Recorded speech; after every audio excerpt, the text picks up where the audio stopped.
નમસ્કાર મિત્રો, મારી YouTube channel weather news Gujarati ચેનલમાં આપ સર્વે મિત્રોનું હાર્દિક સ્વાગત છે. મિત્રો, જે મિત્રો ચેનલ પર નવા આવ્યા હોય, ચેનલને સબસ્ક્રાઈબ ના કરી હોય, ચેનલને સબસ્ક્રાઈબ કરી દેવી અને બેલ નોટિફિકેશન પણ દબાવી દેવી.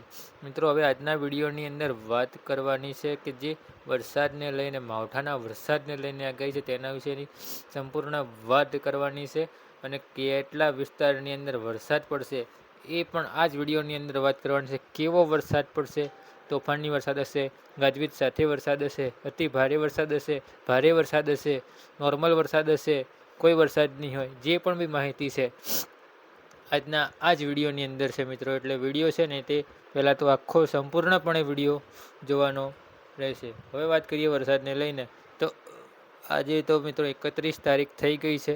31/3/2025. આજે 31 તારીખ, ત્રીજો મહિનો 2025. આજે મહિનાનો છેલ્લો દિવસ. અને આમ તો જોવા જઈએ તો એકાઉન્ટની ભાષામાં જોવા જઈએ તો વર્ષનો છેલ્લો દિવસ, કારણ કે એકાઉન્ટની ભાષામાં માર્ચ ટુ એપ્રિલ ગણાય છે. એટલે એકાઉન્ટની ભાષાની અંદર વર્ષનો છેલ્લો દિવસ આવે 1/4/2025થી ફરીથી 31/3/2026 આવે ત્યારે નવું વર્ષ ચાલુ થયું ગણાય. આ એકાઉન્ટની લેંગ્વેજ છે, બરાબર છે. એટલે આ એકાઉન્ટની લેંગ્વેજ હતી.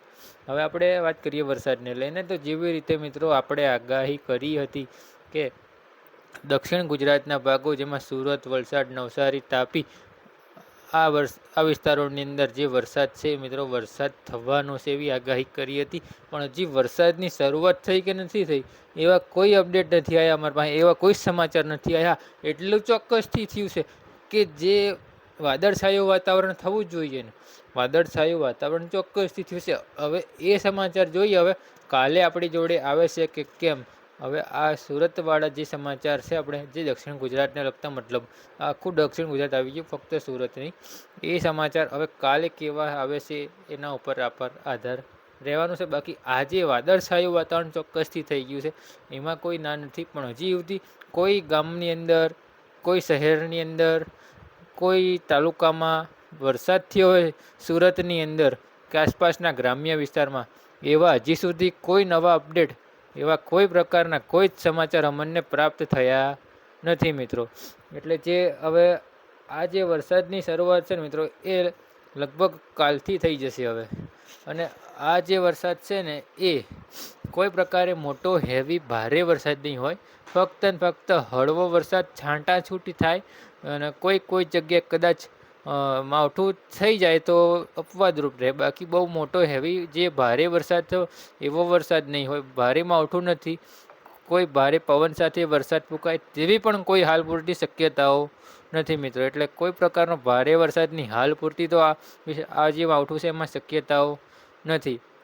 વાત કરીએ સૌરાષ્ટ્રની અંદર, જેમાં સુરેન્દ્રનગર અને આસપાસના ગ્રામ્ય વિસ્તારો, તાલુકો, શહેર જે બી લાગતા હોય સુરેન્દ્રનગર તો સૌરાષ્ટ્રમાં, તો સૌરાષ્ટ્રની અંદર પણ આ વરસાદની જે છે તે અછત નહીં, પણ આ જે વરસાદની જે સિસ્ટમ છે તેની અસર થવાની છે. પણ ત્યાં આગળ ઓછી અસર થવાની છે. સુરત જે દક્ષિણ ગુજરાતના ભાગ છે તેમાં જે નામ આપ્યા દક્ષિણ ગુજરાતમાં, એ વિસ્તારોની અંદર આ જે વરસાદ છે તેની અસર વધારે થવાની છે.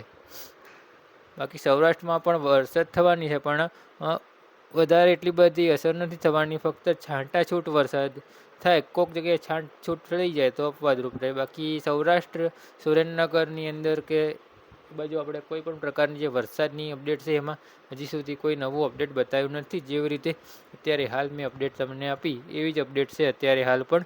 હવે વાત કરવી છે મધ્ય ગુજરાત, અમદાવાદ, ગાંધીનગર, વડોદરા, નડિયાદ, 4 શહેર. કોઈ જ વરસાદની શક્યતા નથી. ફક્ત ને ફક્ત વાદળછાયું વાતાવરણ થાય કે અમદાવાદને અડીને આવેલા કે આ 4 શહેરોને અડીને આવેલા ગ્રામ્ય વિસ્તારની અંદર કોઈક જગ્યાએ હળવું માવઠું થઈ જાય તેવી શક્યતાઓ છે. પણ આ 4 શહેરોની અંદર વાદળછાયું વાતાવરણ ચોક્કસથી થવાનું છે, પણ વરસાદ નથી થવાનો. કોઈ ગ્રામ્ય વિસ્તારની અંદર માવઠું થઈ જાય એ વસ્તુ અલગ છે. એનો મતલબ એવો નથી કે વરસાદ પડવાનો જ છે. એ માવઠું થઈ જાય, હવે એ માવઠું થાય એને આપણે આગાહી ના કરી શકીએ, કારણ કે આ કોઈ પ્રોપર આગાહી ના કહેવાય. અને આ કોઈ પ્રોપર ચોમાસાનો વરસાદ નથી, માવઠાનો વરસાદ છે. માવઠાનો વરસાદની સિસ્ટમ ગમે ત્યાં વરસી જાય, કંઈ ઠેકાણું નહીં.